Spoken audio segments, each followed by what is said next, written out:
একটি ঘরের প্রাণ হচ্ছে রান্নাঘর। সংসারের প্রধান কাজ রান্নাবান্না, যা এই রান্নাঘরেই হয়ে থাকে। একজন গৃহিণী যত শিক্ষিতই হোক আর যত বড় চাকুরিই করুক না কেন, নিজের ইচ্ছায় বা অনিচ্ছায় রান্নাঘরে কিন্তু তাকে কিছু সময়ের জন্য হলেও ঢুকতেই হয়।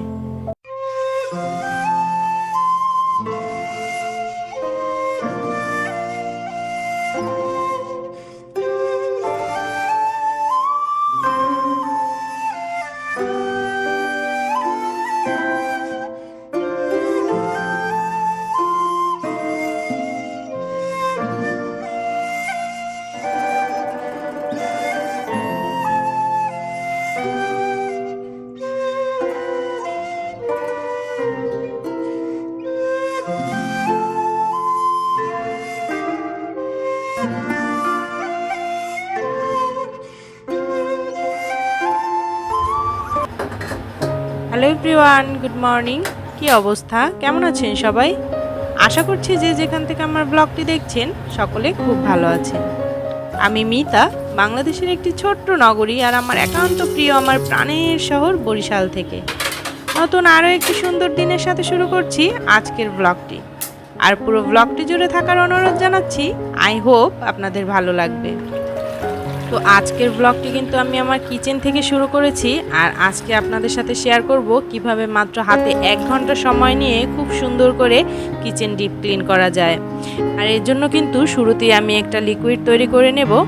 তো আমি কিন্তু প্রথমেই একটু জল গরম করে, একটু উষ্ণ গরম জল করে তার মধ্যে একটু ভিনেগার, একটুখানি ডিশওয়াশ, যে ডিশওয়াশ ভিম লিকুইড বা যে কোনো ধরনের ডিশওয়াশ যেটা আমরা বাসন কোসন ধোয়ার কাজে ব্যবহার করি ওইটা, আর একটু কিন্তু ওয়াশিং পাউডার নিয়ে তারপর কিন্তু ওটা একসাথে সব কিছু গলিয়ে পাশে রেখে দিয়েছি।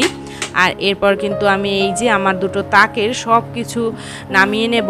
আসলে এই তাক দুটো কিন্তু খুব বেশি তেল চিটচিটে হয়, যেহেতু এই দুটো গ্যাস ওভেনের উপরে থাকে, যার জন্য কিন্তু তেল মশলা সব কিছু উঠে গিয়ে এই তাকটা বেশি তেল চিটচিটে করে। আর এই যে লিকুইডটা তৈরি করলাম, এই লিকুইডটা কিন্তু যে কোনো রান্নাঘরের তেল চিটচিটে ভাব দূর করতে বা যে কোনো পট মশলার জার সব কিছুরই তেল চিটচিটে ভাব দূর করতে খুব সুন্দর কাজ করে। আর এটা দিয়ে কিন্তু খুব সুন্দর করে আমি এই আমার রান্নাঘরের যত তাক ওয়াল সব কিছু কিন্তু সুন্দরভাবে ঘষে ঘষে পরিষ্কার করে নেব। আর আপনারাও কিন্তু রান্নাঘর পরিষ্কার বা ডিপ ক্লিনের ক্ষেত্রে এই ধরনের লিকুইড তৈরি করে তারপর রান্নাঘর ডিপ ক্লিন করতে পারেন। এতে করে কিন্তু রান্নাঘরের তেল চিটচিটে ভাব খুব সুন্দরভাবে পরিষ্কার হয়। তো আমি কিন্তু এর জন্য সবসময় রান্নাঘর ডিপ ক্লিনের ক্ষেত্রে এই ধরনের লিকুইড আগেই তৈরি করে নেই, আর তারপর কিন্তু রান্নাঘরটা ডিপ ক্লিন করতে আমার খুব বেশি সুবিধা হয়। তো আমি কিন্তু এর জন্য রান্নাঘরের সব কিছু এলোমেলো করার আগেই এই লিকুইডটা তৈরি করে রেখেছি। আর এরপর কিন্তু এই লিকুইডটা যে কোনো নেটে ভিজিয়ে বা এই কাপড়ে ভিজিয়ে তারপর কিন্তু তাকগুলো সব পরিষ্কার করে নিয়েছি। এতে করে কিন্তু রান্নাঘরের যত তেল চিটচিটে ভাব খুব সুন্দরভাবে ক্লিন হয়েছে। আর এরপর কিন্তু ওই সেম লিকুইডটা দিয়েই, মানে ওই যে লিকুইডটা আমি প্রথমে তৈরি করেছি ওটা দিয়েই কিন্তু প্রত্যেকটা জারও সুন্দরভাবে ঘষে পরিষ্কার করে নেব। এতে করে কিন্তু জারের উপর বা বয়মের উপর যে তেল চিটচিটে ভাব ছিল তাও খুব সুন্দরভাবে ক্লিন হবে। তো রান্নাঘর আসলে এমন একটি জায়গা যেটা আসলে আমরা গৃহিণীরা বা যে রান্না করি সেই বুঝি যে রান্নাঘরটা পরিপাটিভাবে না থাকলে বা পরিষ্কার না থাকলে কাজ করতে যে কতটা অসুবিধা হয়। ঘরের অন্যান্য সদস্যরা হয়তো বা রান্নাঘরটা এতটা পরিষ্কার রাখার ব্যাপারে সচেতন নাও হতে পারে, বা অন্যান্য সদস্যরা হয়তো বা বুঝবে না যে রান্নাঘরটা পরিষ্কার রাখা কতটা জরুরি। তবে আমরা যারা রান্না করি বা রান্নাঘরে বেশিরভাগ সময় কাটাই, আমাদের জন্য কিন্তু এই জিনিসটা খুব বেশি গুরুত্ব রাখে। এর জন্য যারা রান্না করি তাদের উপরেই এই দায়িত্বটা বর্তায় যে রান্নাঘরটা খুব সুন্দরভাবে পরিষ্কার আর পরিপাটি রাখবো। এতে করে কিন্তু যারা আমরা রান্না করি আমাদেরই কাজ করতে সুবিধা হবে। তো এর জন্য আপনি কখনোই আশা করবেন না যে আপনার ঘরের অন্যান্য সদস্যরা আপনার রান্নাঘর পরিষ্কার রাখতে সাহায্য করবে বা রান্নাঘর পরিষ্কার রাখার ব্যাপারে সচেতন হবে।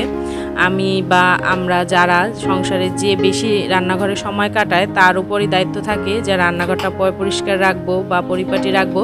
এতে করে যে রান্নাঘরে কাজ করবে বা যে রান্নাঘরে রান্না করবে তারই কাজে সুবিধা হবে। দেখা যায় অন্যান্য সদস্যরা যারা রান্নাঘরে বেশিরভাগ ঢোকেই না বা রান্নাঘরে কাজ করার জন্য আশাও লাগে না, তারা তো আর বুঝবে না যে রান্নাঘরটা আসলে গোছানো রাখাটা কতটা জরুরি।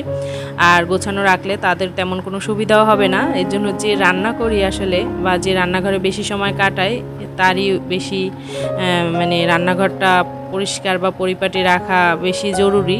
এতে করে রান্নার সময় বা অন্যান্য কাজে রান্নাঘরে আসলে আসলে অনেকটা সুবিধা হয় কাজ করার, সব কিছু হাতের কাছে পাওয়া যায় আর কি। তো আমি কিন্তু সব পটগুলো ধুয়ে ক্লিন করে তারপর কিন্তু তাকে জায়গা মতো রেখে দিয়েছি সুন্দরভাবে। আর তাকগুলো কিন্তু পরিষ্কার করে নিয়েছি। আর তাকের পাশে যে এই ওয়ালটা মানে গ্যাস ওভেনের পাশে যে পিছনে যে ওয়ালটা, ওই ওয়ালটাও কিন্তু আমি ওই সেম লিকুইড দিয়ে সুন্দরভাবে ঘষে ঘষে পরিষ্কার করে নিয়েছি। আর আমি কিন্তু রান্নাঘর পরিষ্কারের ক্ষেত্রে একটা সাইড একটু একটু করে নেই, সব একসাথে এলোমেলো করি না। একটা সাইড পরিষ্কার করে গুছিয়ে তারপর আর একটা সাইড ধরি।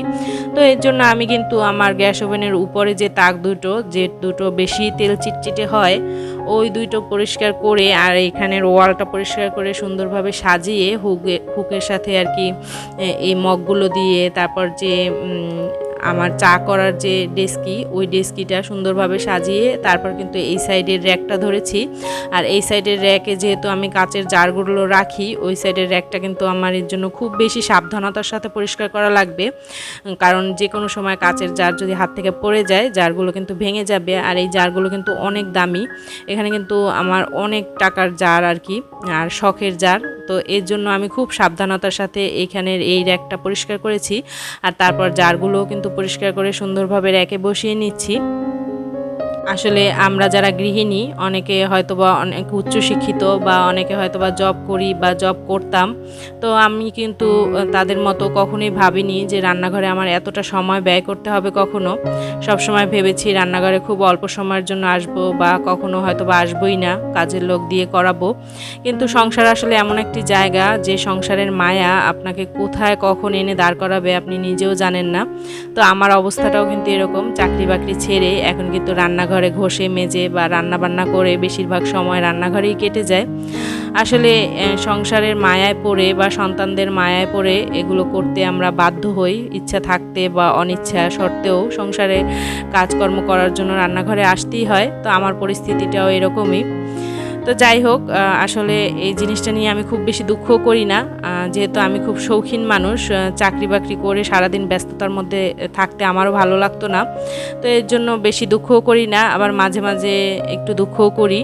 আসলে মানুষ কোনো পরিস্থিতিতেই আমরা সুখী না, সেই জিনিসটাই আমি দেখলাম। আমি যখন জব করতাম, চাকরি করতাম, তখনও আমি সুখী ছিলাম না অতটা, মনে হতো যে এত ব্যস্ততা ভালো লাগে না। আবার এখন যে চাকরি ছেড়ে রান্নাঘরে সময় কাটাচ্ছি বা খুব হেসে খেলে সংসার পার করছি, সংসার জীবন বাচ্চাদের নিয়ে, তাতেও দেখা যায় মাঝে মাঝে ডিপ্রেশন এসেই যায়। তো যাই হোক, কথা বলতে বলতে কিন্তু আমি রান্নাঘরের ওই সাইডটা গুছিয়ে তারপর এই সাইডের র্যাকটা ধরেছি। আর রান্নাঘর আসলে আমার এত ছোট, কিন্তু কিছু করার নেই, রান্নাঘরে কিন্তু সব ধরনের মশলাপাতি রাখাই লাগে। তো আমার রান্নাঘরটাও কিন্তু এরকম, ওই পাশে কোনো মতে যেগুলো খুব বেশি প্রয়োজন সেগুলো রেখেছি, কিন্তু এই পাশে কিন্তু এই যে জিরার কৌটো, তারপর লাল মরিচের গুঁড়োর কৌটো, বিভিন্ন ফুড কালার, এগুলোর জন্য কিন্তু জারগুলো রাখাই লাগে। আর এর জন্য কিন্তু এই জারগুলো এই পাশে রেখেছি, যেগুলো একটু কম লাগে এর জন্য ওগুলো পিছনের দিকটায় রেখেছি। আর যে জারগুলো বা মশলার জারগুলো যেগুলো বেশি লাগে সেগুলো হাতের কাছে রেখেছি। তো এভাবেই কিন্তু আমি রান্নাঘরটা 1 ঘন্টা হাতে সময় নিয়ে খুব সুন্দরভাবে ডিপ ক্লিন করে নিয়েছি। আর আমি কিন্তু এটা করেছি দুপুরবেলা, সকালবেলা কিন্তু রান্নাবান্না করে খাওয়া দাওয়া শেষ, লাঞ্চের পর আর কি এই কাজটা করেছি। তো এভাবে হাতে 1 ঘন্টা সময় নিয়ে লাঞ্চের পর যদি 2 মাস অন্তর বা 1 মাস পর পর রান্নাঘর ডিপ ক্লিন করা যায়, তাহলে কিন্তু কাজ করতে খুব বেশি সুবিধা হয় আর কাজ করতেও অনেক আরাম লাগে, প্রশান্তি লাগে।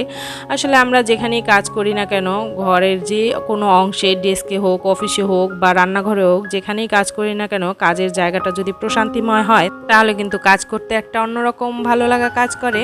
তো আজকের ব্লগটি এখানেই শেষ করছি, দেখা হচ্ছে নেক্সট কোনো ব্লগে। সে পর্যন্ত সবাই ভালো থাকুন, সুস্থ থাকুন, টাটা।